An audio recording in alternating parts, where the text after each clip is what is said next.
Good morning and good afternoon. My name is Mona Yakubian. I'm the Vice President of the Middle East and North Africa Center at the U.S. Institute of Peace.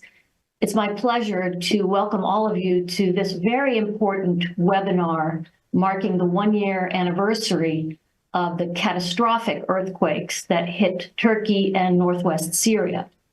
1 year ago today, an earthquake measuring 7.8 on the Richter scale hit southeastern Turkey, northwestern Syria. Some 59,000 people were killed. At least 6,000 people were killed in Syria. It affected one of the most vulnerable parts of Syria, Idlib Governorate, where some 4.5 million people, many of them displaced multiple times, were living. The earthquake had the effect of exacerbating an already extremely dire situation on the ground in Syria. Today, we are joined by an esteemed panel who will help us understand both the immediate impacts of the earthquake, where Syria is 1 year since the earthquake, and what we can expect going forward as the country continues to contend with many, many challenges.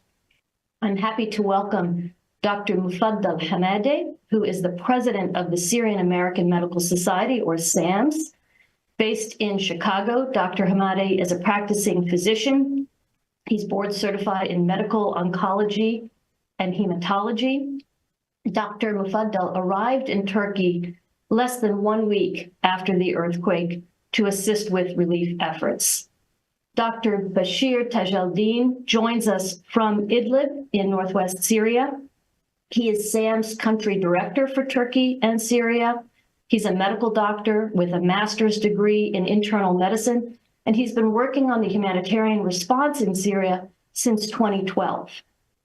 Alex Mahoney is the division chief for the Middle East and Levant with USAID's Bureau for Humanitarian Assistance. He helped lead BHA's response to the Turkey-Syria earthquake from Washington, D.C. as BHA's Associate Response Director. Alex has been involved deeply in USAID's humanitarian response in Syria since 2011.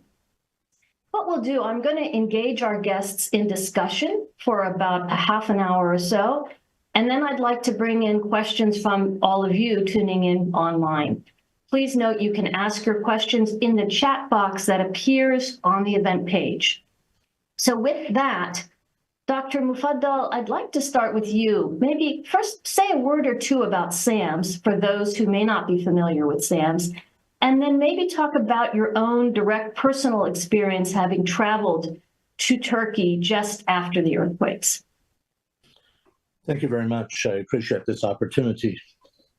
SAMS has been working in Syria since the war started in Syria over 12 years ago.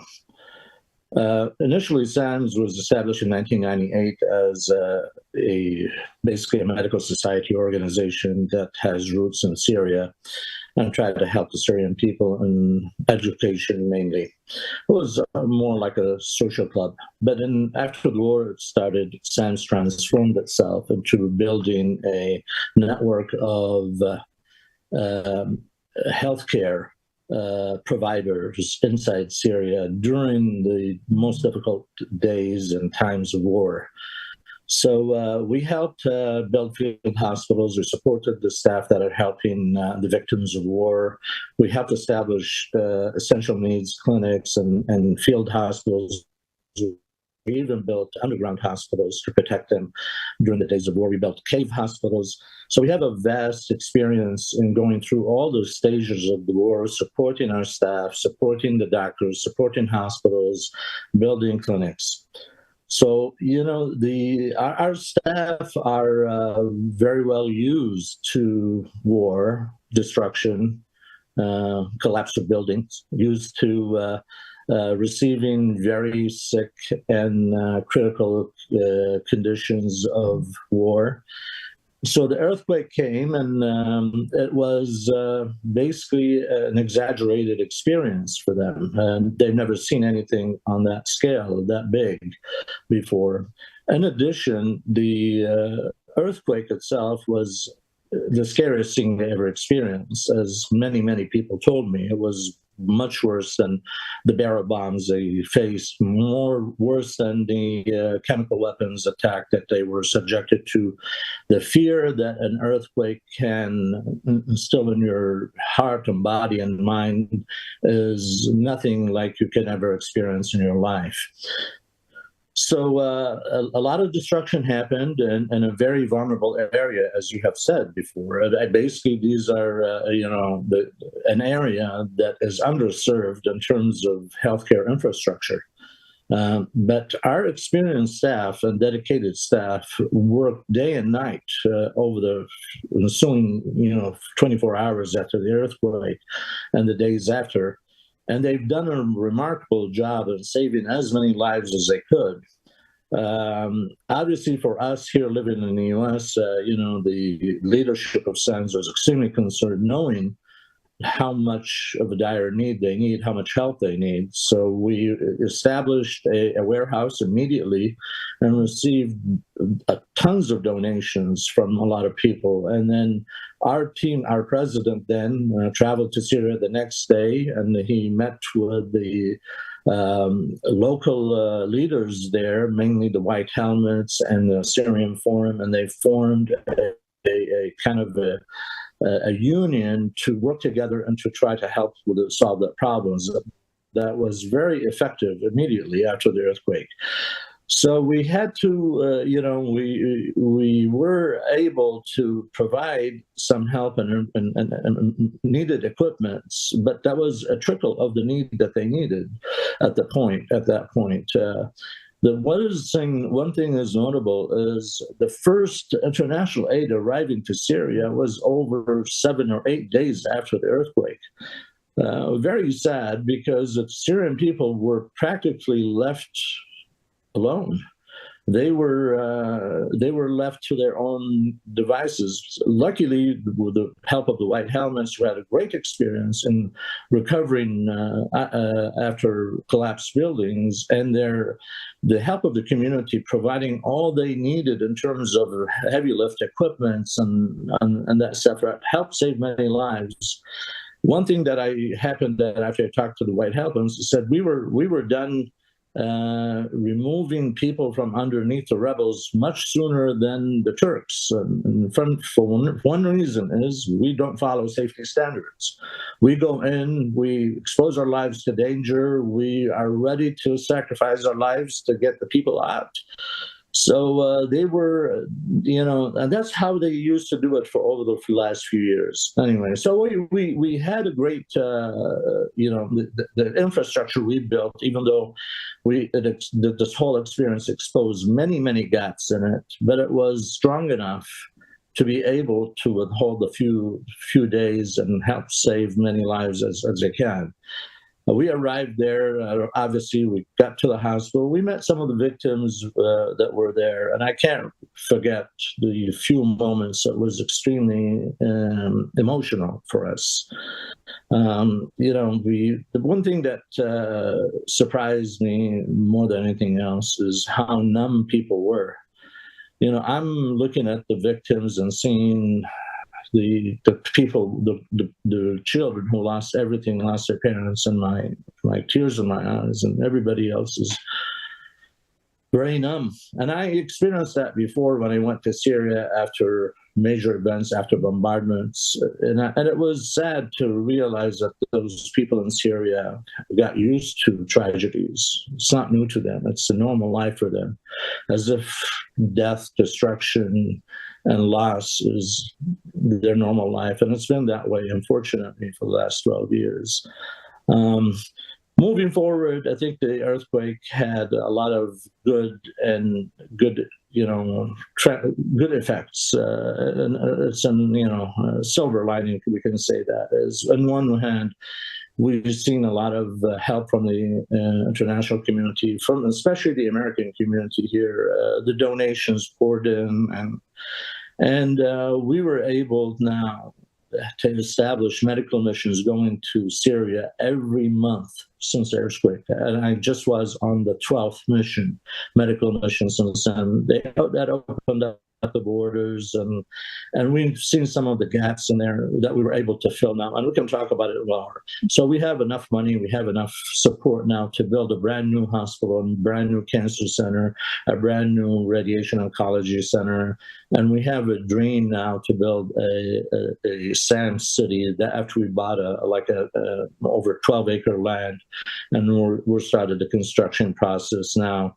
So there are new things that are coming up, new teaching opportunities, and new training opportunities that are opening up for now, and we're working on it.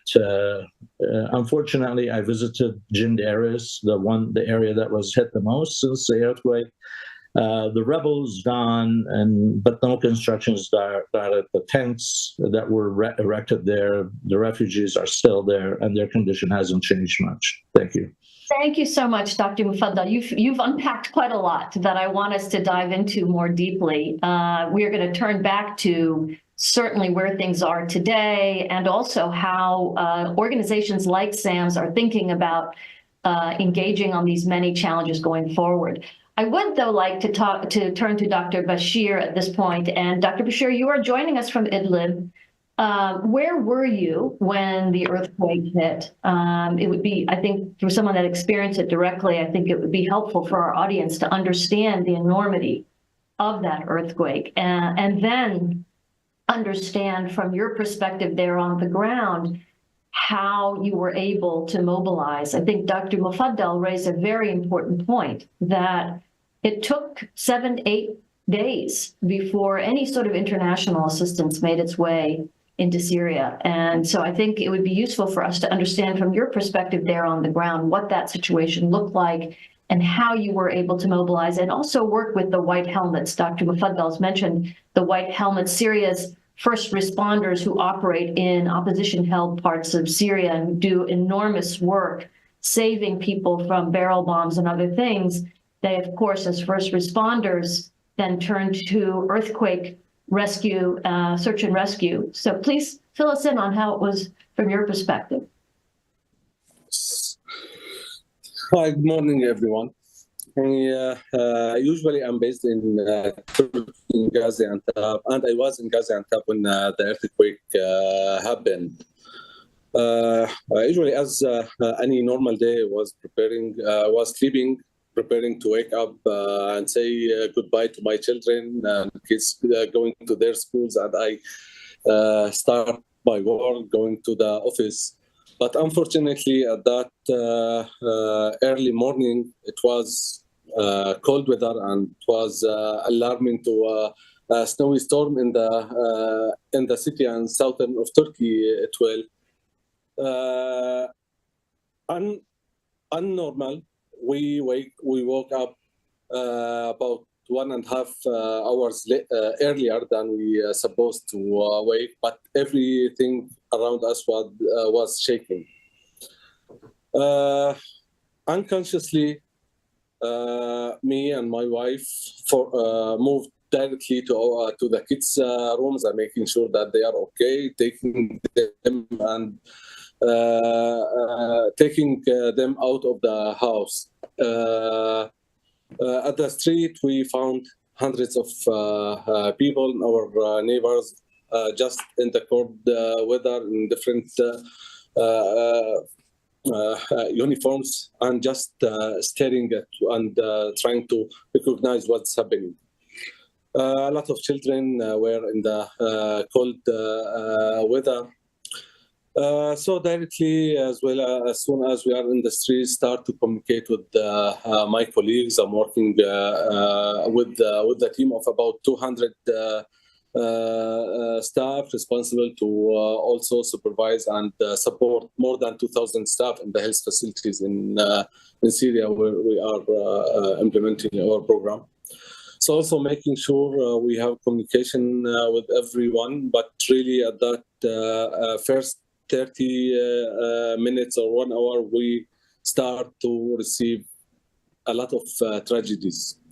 I'll summarize it with one story where one of the hospital's manager one of the biggest hospitals manager in Idlib in northwest Syria, was trying to, I communicated him asking what the needs they are, what the cases they are receiving.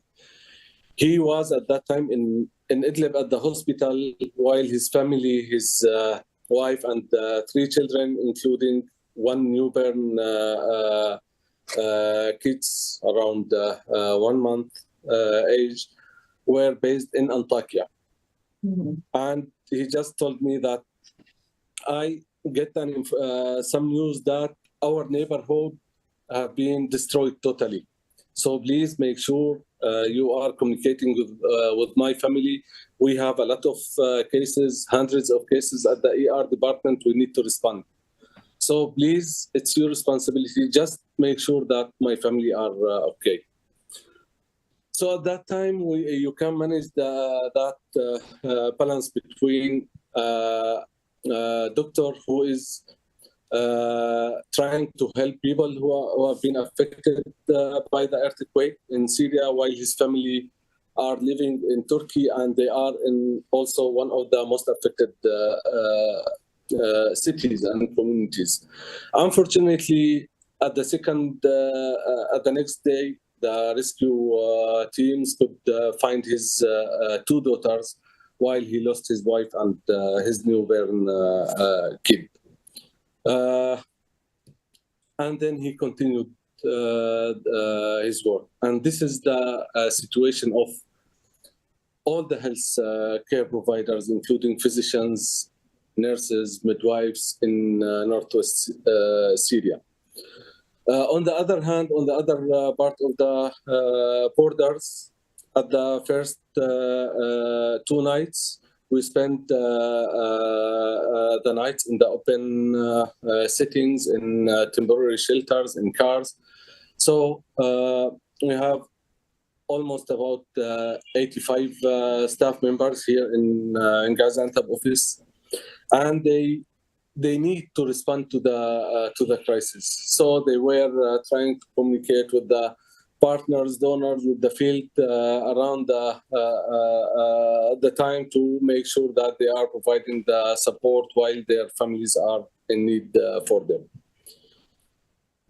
Today, after 1 year, also I woke up early to come from Gaziantep to Syria. Also, I woke up at 4 a.m.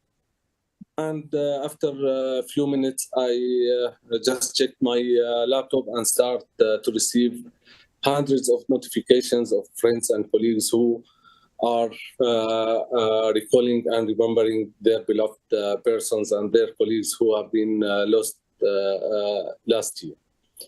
Still big trauma to the people, especially in Syria. I went to Genderes this morning to participate in an event that has been organized by the White Helmets, and they also presented a video about their response in the first hours. Beside me, there was one of my friends who started to cry as soon as he watched the video, because himself, he was helping in the rescuing teams, and he lost 17 members of his family. Unfortunately, like Dr. Mufaddal mentioned, Dr. Mufaddal was in Syria last month, and today still a lot of construction work needs to be done. Genderes, as one of the most affected communities in northwest Syria, still have a lot of distracted buildings. And on my way from Genderes to Idlib, which is about 2 hours driving, there are a lot and tens of thousands of informal shelters and tents on both sides of the roads. Although the consortium and union, we worked on along with the White Helmets and Syrian Forum directly after the earthquake, We provided some infrastructure construction, like the main roads, to facilitate access. We, with our partners, start to rehabilitate the affected schools, or some of them, trying to improve the health infrastructure, but really still maybe hundreds of thousands or millions of people and children are or don't have access to education, don't have access to healthcare services. And during the last year, although there are a lot of support done, but it's really very minimum compared to the needs, especially when we know that before the earthquake, there was the cholera outbreak. Before that, there was the COVID outbreak. And after the earthquake itself, the escalation took place in the area on October last year, resulted in additional 120,000 displaced people. Also, the acute shortage and decreasing of the humanitarian funding to Northwest Syria, including the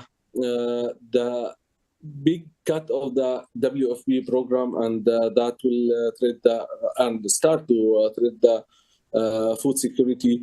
So unfortunately, after 1 year, still a lot of work is needed, and really the needs are increasing day after day. Now we are reaching the highest number of people in need in Syria, mainly in northwest Syria.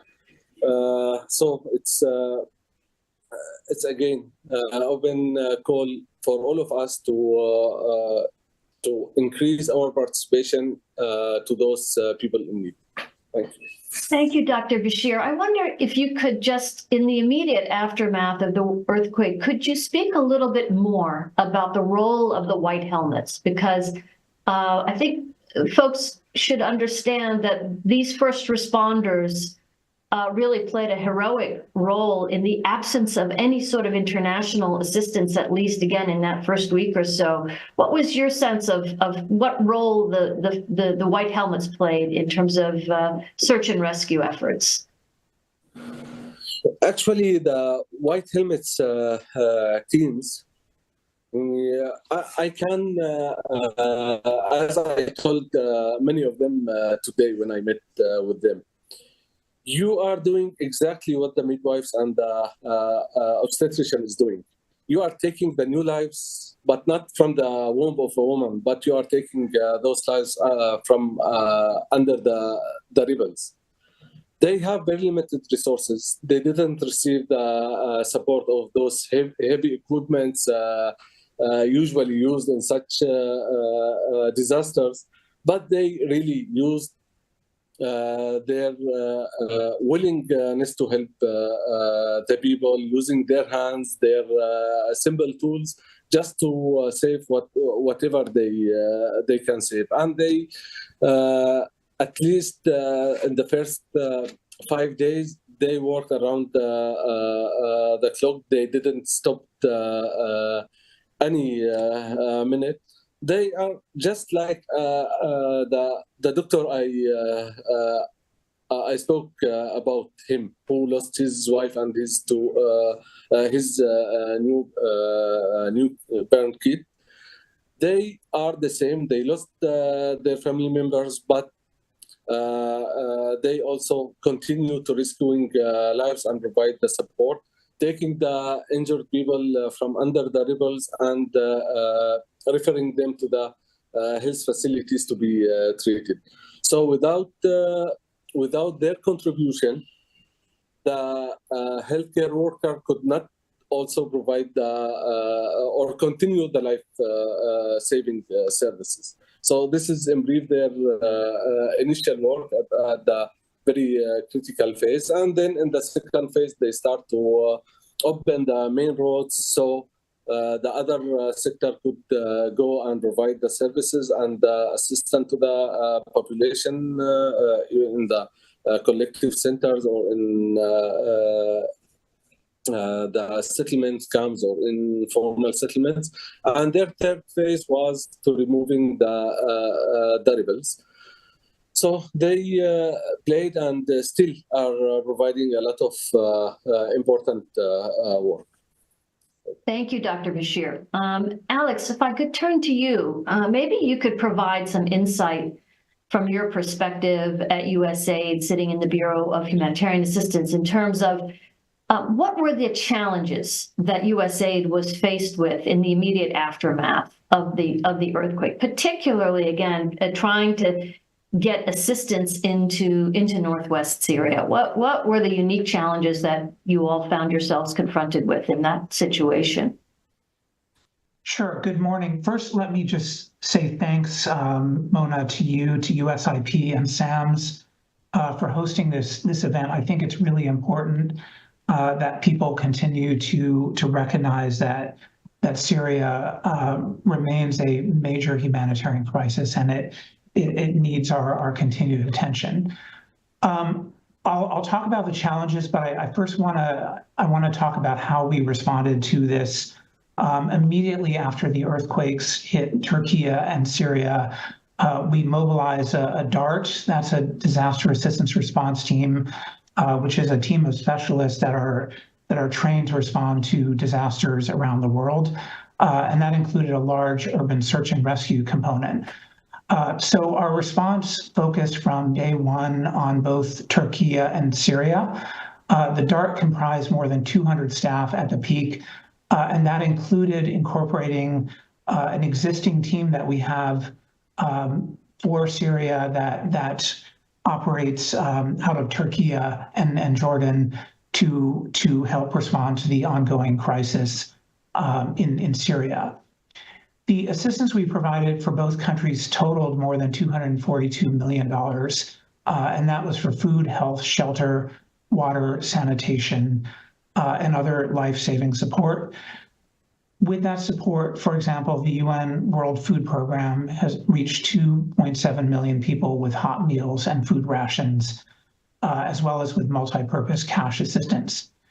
We brought in the days after the earthquake, 10 flights with nearly 1.8 million pounds of relief supplies for both Turkey and Syria for onward distribution through the International Organization for Migration. And we also partnered with our Department of Defense to transport nearly 600,000 pounds for newly displaced people, again, both in Turkey and Syria. In Syria, our partners distributed critical medical supplies and provided mental health and psychosocial support. Speaking specifically for Syria, we provided more than $170 million to both UN organizations and non-governmental organizations working in the northwest part of Syria, which was hardest hit by the quake. So the World Food Program, for example, reached 2.2 million people with emergency food assistance. And I should also mention that our support immediately following the earthquake included funding to the White Helmets to help them with their heroic work. They are an ongoing partner of USAID, and right in the aftermath of the earthquake, we gave them an additional awards to help their rapid response. In terms of challenges, I would say the top challenge. Well, there were two. One is common in any earthquake, which is that the people who are there to respond are often also directly affected by the quake. So you heard already from our SAMS colleagues about staff whose families suffered losses, and many of our partners experienced the same. I had to sign many condolence letters for partner staff who died as a result of the earthquake. This also affected the Turkey side, and importantly, it affected staff and infrastructure at the border crossings. So that was one factor in aid access. But I would say the biggest factor, and this remains an ongoing issue, is just the tenuous nature of access into northwestern Syria. So about a week after the earthquake, the regime granted access to 2 additional crossings, in addition to Bab al-Hawa, which was already open to UN agencies. They added Bab al-Salam and Bab al-Rai, which was welcome, but a week after. And recently they reauthorized Bab al-Hawa for another 6 months. But what we really need to see is ongoing access, and that didn't exist. The White Helmets did amazing work in the days and hours after the earthquake. One of the characteristics of search and rescue operations is you must begin to work immediately because people cannot survive long buried under rubble. So they were able to do that, but really there should have been more organizations, and it was just very, very difficult for search and rescue requires teams of hundreds of people and heavy equipment, and getting that in was extremely difficult. Yeah, thank you, Alex. Thank you for both the descriptions of what you all were able to do, but also these challenges. And I'd like to sort of come back to you a little bit on that, because it was notable, the disparity between the ability for international teams to quickly get into Turkey versus the difficulties of accessing Syria. And it sort of, for me, it raised the question of, do we need a doctrine of, the responsibility to rescue, where when there's a catastrophic event like a 7.8 magnitude earthquake, there needs to be a way to address whatever the risk issues are of engaging in a cross-border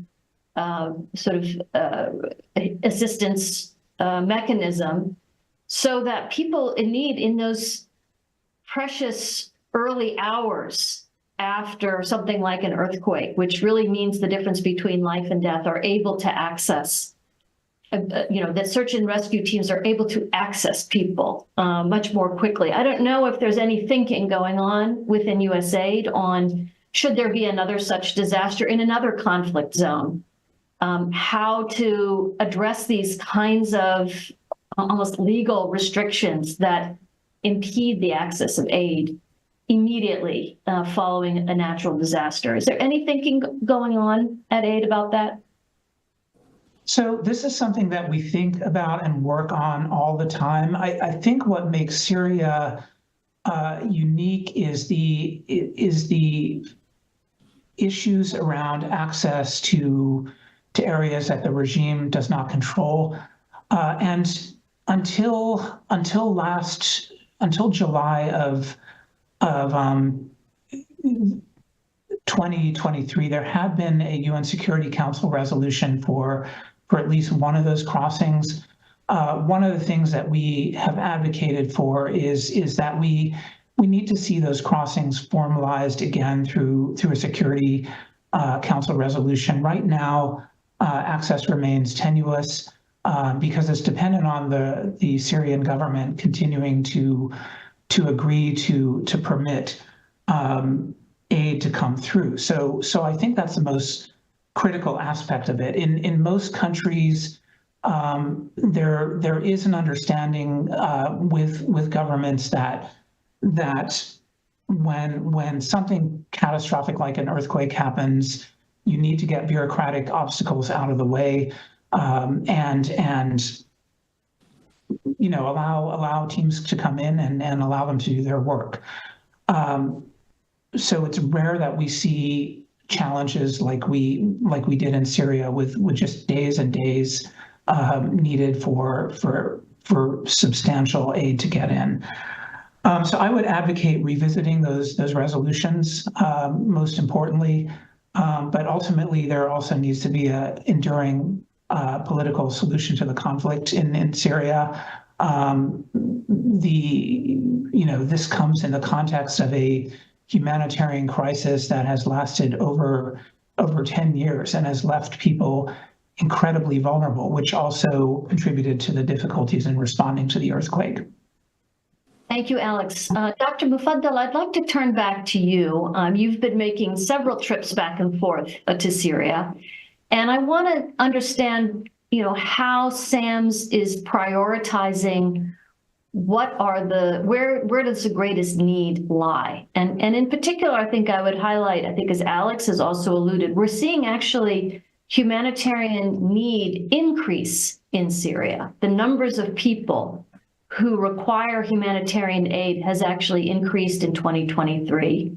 We have issues, as Dr. Bashir mentioned, of schools being destroyed by the earthquake and adding to the number of Syrian children who are out of school because there aren't schools to go to. There's just enormous need, and not to mention, as I think you noted, the reconstruction from the earthquake sounds like has moved at best quite slowly. So when SAMS is looking at this kind of wide range of challenges, how do you think about how to prioritize where and how to engage, understanding that you are primarily a health providing organization, but how do you think about it in the context of the much broader need that is evident in Syria?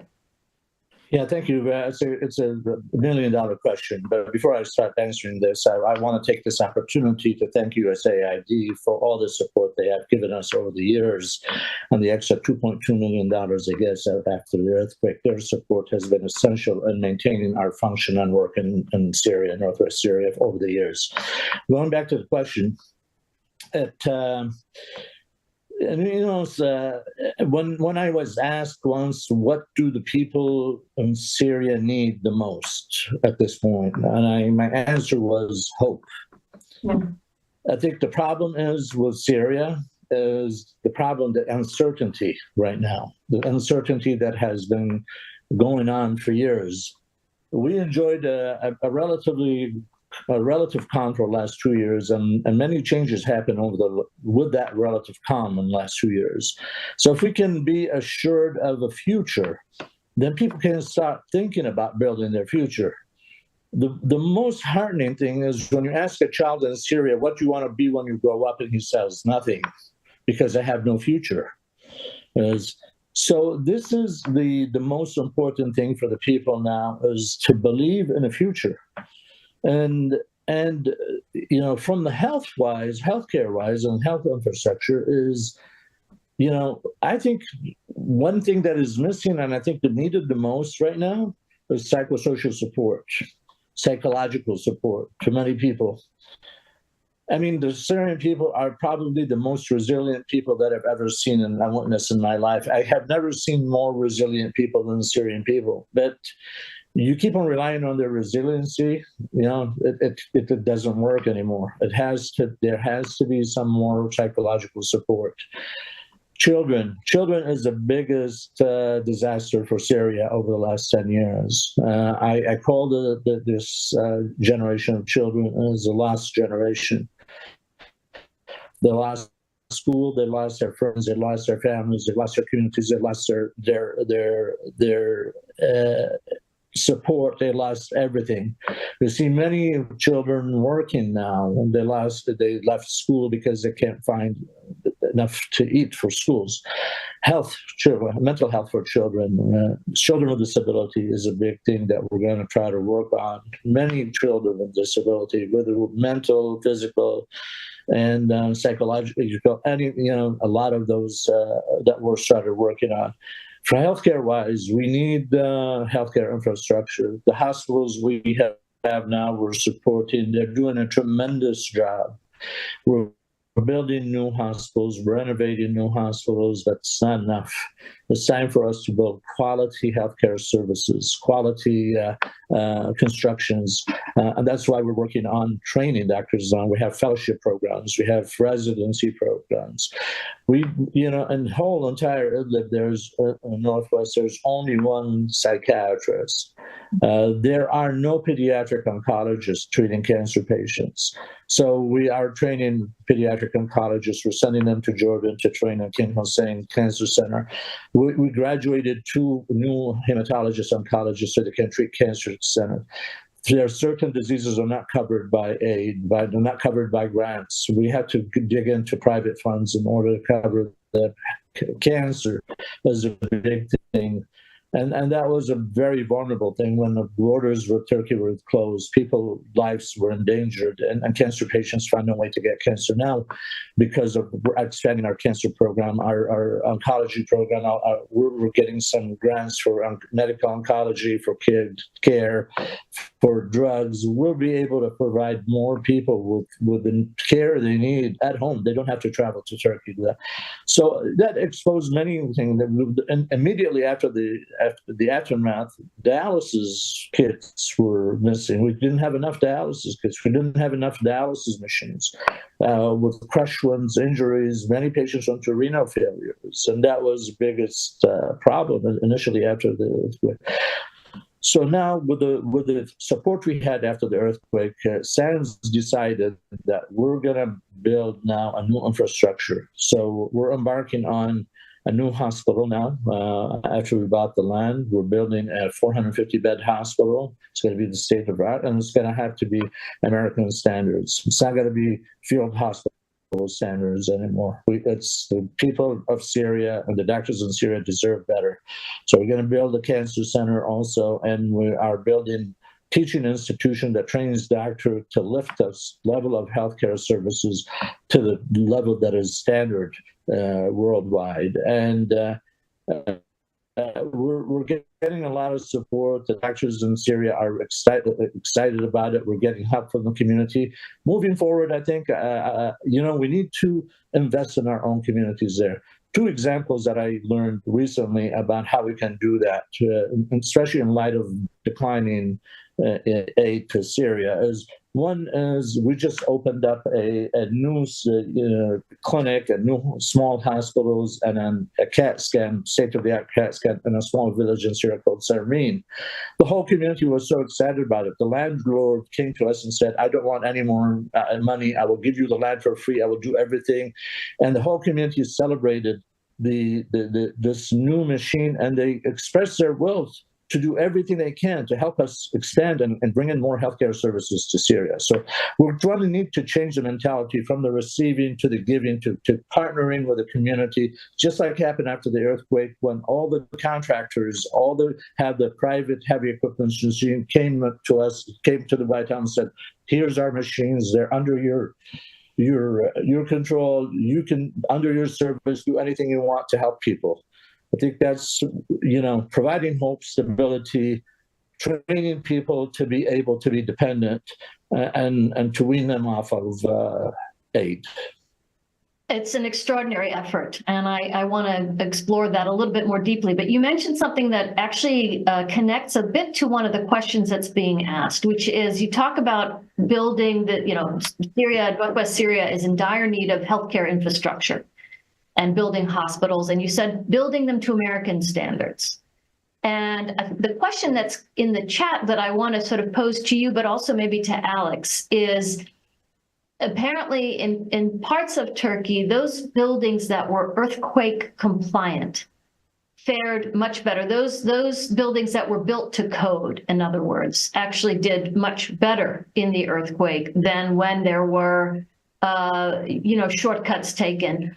I assume, Dr. Mufaddal, given particularly now this history, and this is an area of significant tectonic activity, that buildings that you all would build in Syria would also comply with earthquake standards. Is that something that you consider now as you move forward? Absolutely. Our new design is earthquake resistant. It's environmentally friendly. Solar energy. It's all got to be incorporated together in that new building. Okay. And Alex, do you have any thoughts on that from your perspective at AID? Did you all see a difference in how different structures fared in various parts of Turkey, depending on whether or not they were compliant with building codes? Yes, and we see that in earthquakes around the world. Earthquakes are sometimes described as a man-made disaster because it's the structures that fall and kill people, and building codes are absolutely critical to reducing deaths and injuries. So yes, that is incredibly important. I think if you look at Syria and look at the history of the last decade plus since the crisis began, including barrel bombs and all kinds of just widespread destruction. Even buildings that were relatively sound have been made more vulnerable. So I think Syria again is in a very difficult place in terms of the soundness and safety of buildings. It is a critical issue for survivability in earthquakes. Yeah, no, you point to a very important issue, which is, of course, before the earthquake hit, many of these buildings in northwest Syria were already compromised by virtue of having been subject to bombardment and fighting and so forth. Dr. Bashir, I want to turn to you again and see if I can have you talk a little bit more about the psychosocial needs on the ground, what you are seeing inside Syria, and even frankly among your own staff, as you noted, who have suffered enormous loss as a result of the earthquake. How are you contending with the challenge of addressing trauma, particularly with children? And are there innovative ways that you're looking to integrate psychosocial services into the care that you provide? Yes, actually, the mental health and psychosocial support is of high need since more than a decade during the Syrian crisis. But after the earthquake, the population, mainly in northwest Syria, experienced new modality of the psychosocial shocks, and people experienced many shocks. But after the earthquake, it was really very unique, because also the staff themselves have been affected directly. So the service providers has to be who has to respond to the crisis have been heavily affected by losing a lot of relatives.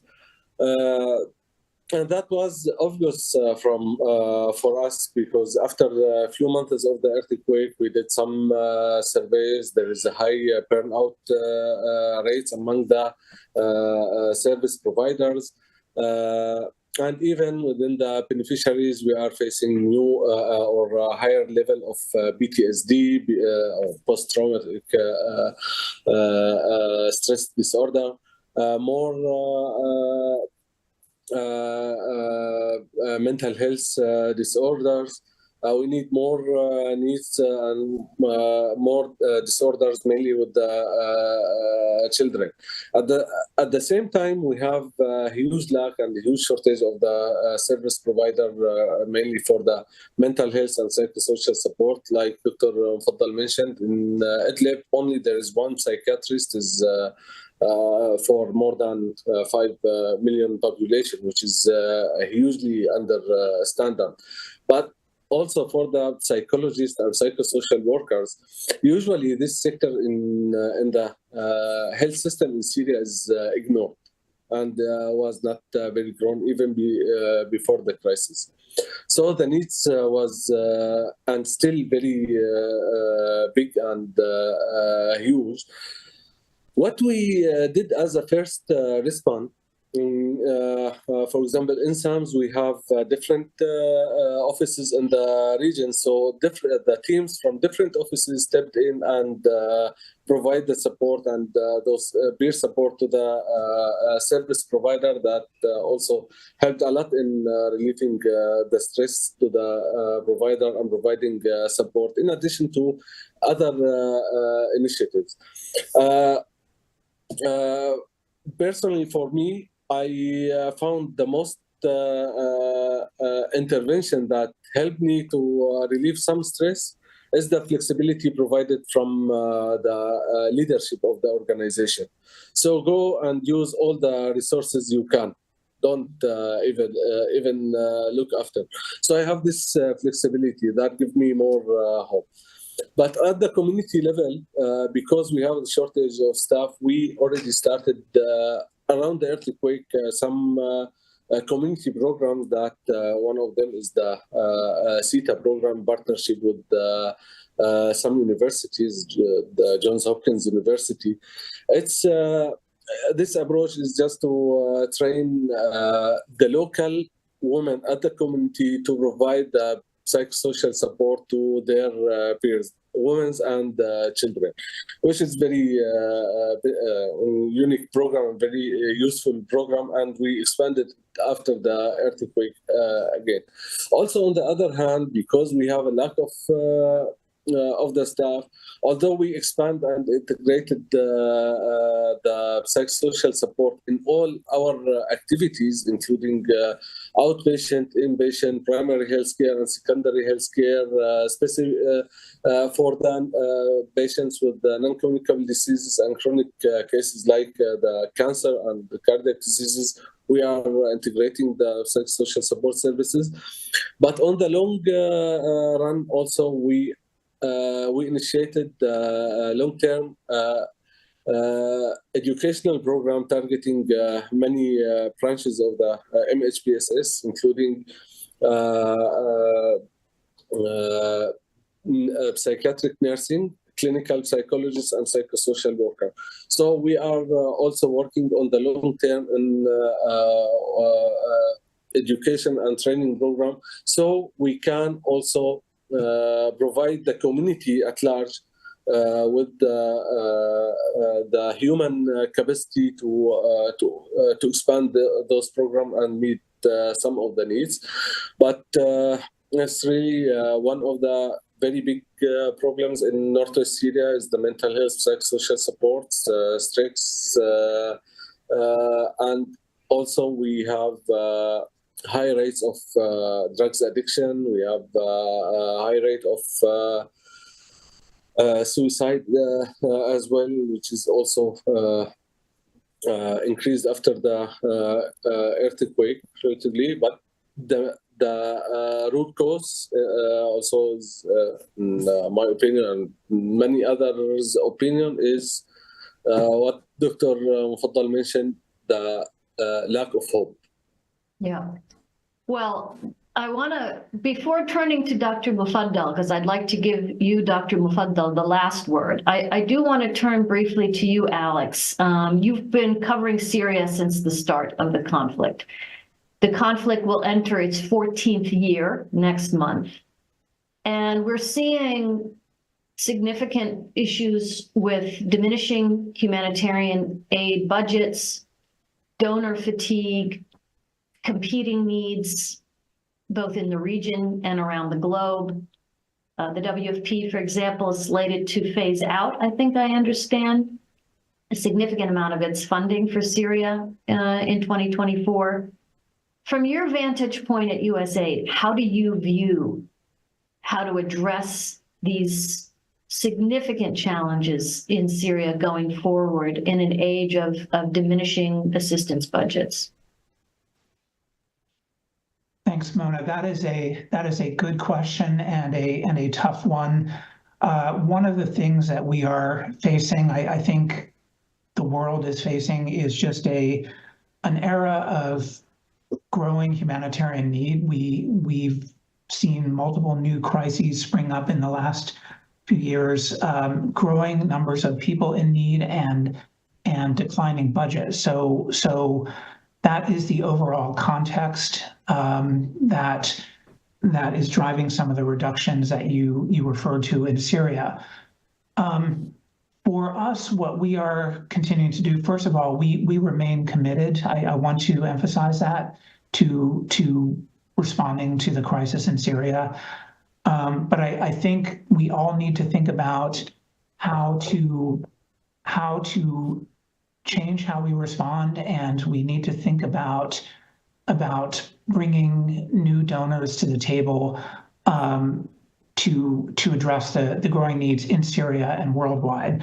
So advocacy around the world with other governments, other donors, is something that my bureau is very intensely engaged in, and trying to message the critical needs that continue to exist in Syria.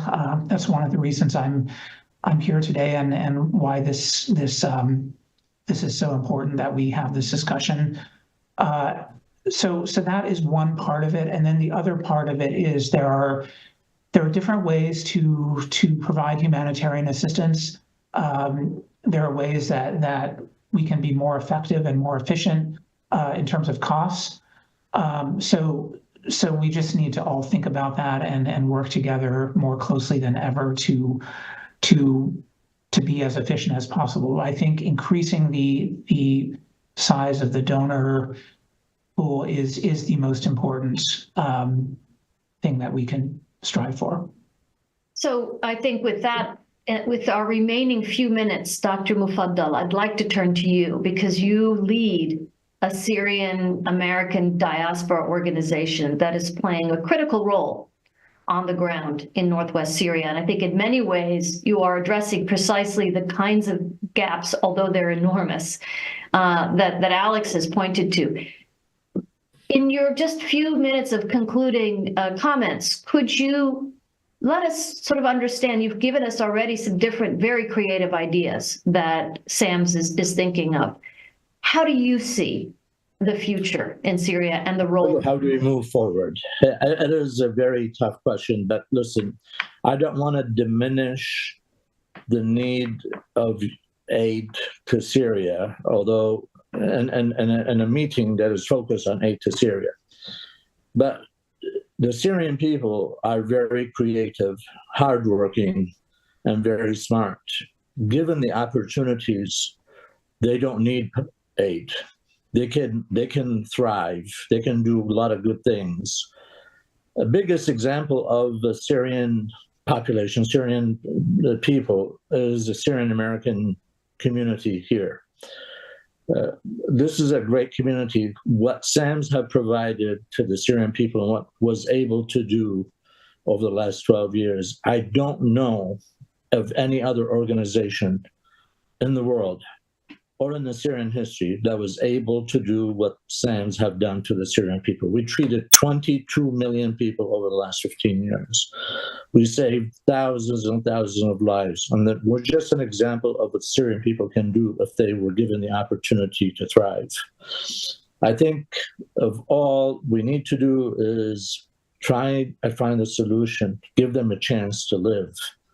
And of course, we keep on pouring aid and all that stuff and things. But if we were able to provide the people of Syria with hope and a chance to work, get rid of corruption, and the things that ties them down, I think Syria will not only thrive, but it will be a beacon in the area that will provide aid to everybody else. And I truly believe in that. But until we get there, we still need to support the essential needs of the Syrian people and help them build their own institutions, help them develop their own ways to help each other, to help the Syrian population be independent and be able to develop their own institutions and their own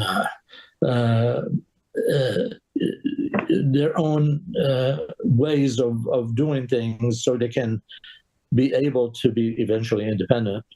And I think it can happen, but it will require hope, stability, and believe in the future.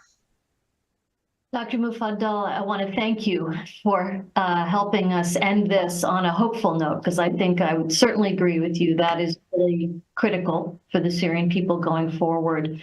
I want to thank you, Dr. Mufaddal, Dr. Bashir. I want to thank you and Alex Mahoney as well for this excellent discussion.